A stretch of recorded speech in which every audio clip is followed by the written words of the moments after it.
Untuk kalian yang takut apabila ada DC yang datang ke tempat kerjaan atau ke kantor yang masih menanyakan, "Bang, apakah ini nanti akan datang ke kantor?" Nah, buat kalian yang bingung nanti bagaimana menghadapi DC yang datang ke kantor, ada 3 cara.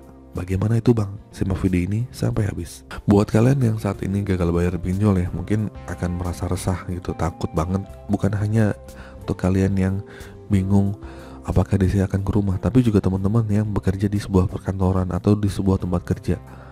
Mungkin teman-teman takut banget kalau nanti DC-nya datang ke tempat kerjaan, takut malu sama teman kerja, atau sampai takut kalau kehilangan pekerjaan, takut diketahui HRD, atasan dan sebagainya gitu, takut dipermalukan dan sebagainya. Di sini saya ada 3 cara ya kalau untuk kalian untuk menghadapi apabila DC datang ke kantor atau ke tempat kerjaan. Ada 3 trik yang mungkin kalian bisa lakuin nih kalau sampai-sampai bener-bener DC-nya itu datang ke tempat kerja. Yang pertama adalah sambut aja kedatangannya dengan baik. Jadi kalian nggak perlu menghindar ya, nggak perlu bilang orang yang nggak ada atau gimana gitu. Kalau kalian menghindar itu akan memperburuk situasi dan kondisi, malah makin gila. Dan nanti mungkin DC-nya bisa ngomong-ngomong ke yang lainnya, ke teman-teman kerjaan kamu, bahkan bisa sama teriak-teriak dan sebagainya. Nah, padahal tujuan mereka datang itu biasanya cuma satu ya, nagih hutang, itu doang. Yang kedua adalah tanyakan setelah, maksudnya yang pertama saat mereka sudah datang kita terima baik-baik.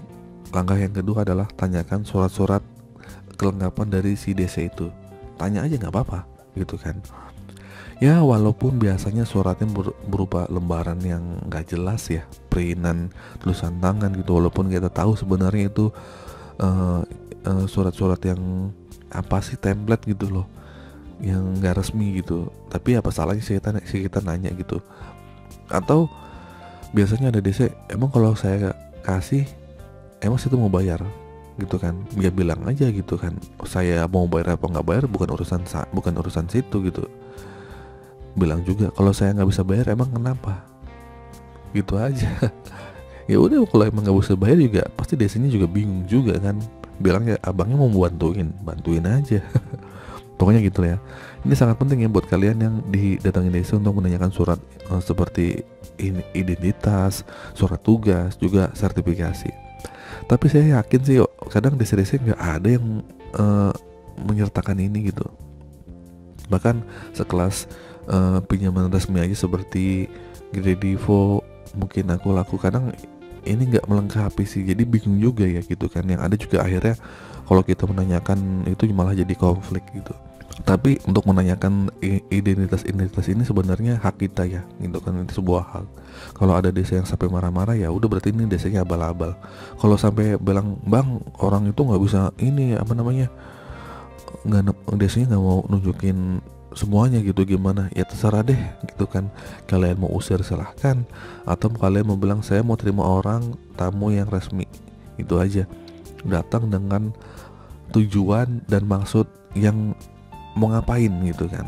Kalau cuman karena saya di sini kerja, waktu saya tersita, pokoknya pinter-pinter kalian lah buat ngembeng ke DC-nya seperti apa.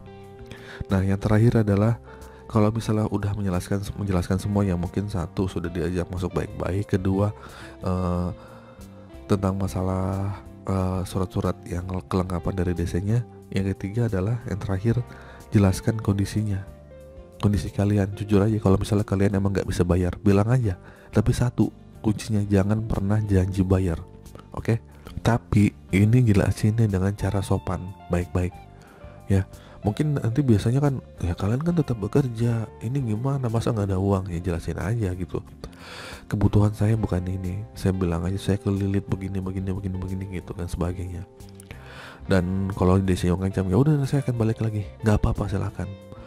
Mau balik ribuan kali 10 kali terserah, yang rugi juga dia kan, karena bolak-balik kan emang nggak pakai ongkos gitu kan. Jadi gini ya, jadi begini, asal tahu sebenarnya gagal bayar itu simple. DC-nya mau ngapain ke rumah, gak bakal nyita barang, gak mungkin mukulin kita, gak mungkin kitanya tuh bakal seperti apa, karena kerugian kita cuma kerugian data kita jelek itu doang. Dia sih datang ngapain sih, cuma reminder, cuma ngasih tahu doang gitu. Kalau misalnya mas ini udah telat bayar, kapan bayar, kapan bayar, udah pertanyaan dia kapan. Jadi sebenarnya nggak usah teriak-teriak sih, nggak usah sampai ngomel-ngomelin DC gitu. Mereka juga bekerja sebenarnya gitu, walaupun ada oknum DC yang ngeselin, ya udah sikat aja sebenarnya mah. Oke, itu saja teman-teman ya. Ada 3 hal bagaimana kalau ada DC datang ke tempat kerja kalian atau ke kantor kalian. Yang pertama, kalau menurut saya sih terima aja baik-baik. Karena kalau misalnya diusir-usir itu tempat kerja, takutnya nanti malah bikin kegaduhan di tempat kerja, malah kalian yang bikin malu. Yang kedua adalah tanyakan kelengkapannya. Mau lengkap nggak lengkap, pokoknya kalian tanya. Kalau nggak lengkap ya udah bilang aja, mas nggak punya sertifikat ya, ini dia siapa sih, pokoknya gitu aja lah gitu. Terserah kalian mau ngomong apa, mau lengkap nggak lengkap tanyain aja. Walaupun nggak lengkap ya udah ngomong, walaupun lengkap pun ya udah bagus. Yang ketiga, jelasin kondisinya. Kalian beralasan apapun lah, silakan bilang belum ada uang, bilang aja saya gaji di sini sebenarnya saya dipotong, saya juga nanti bulan depan mau resign di PHK dan sebagainya. Ini begitu, komunikasi dan hadapi.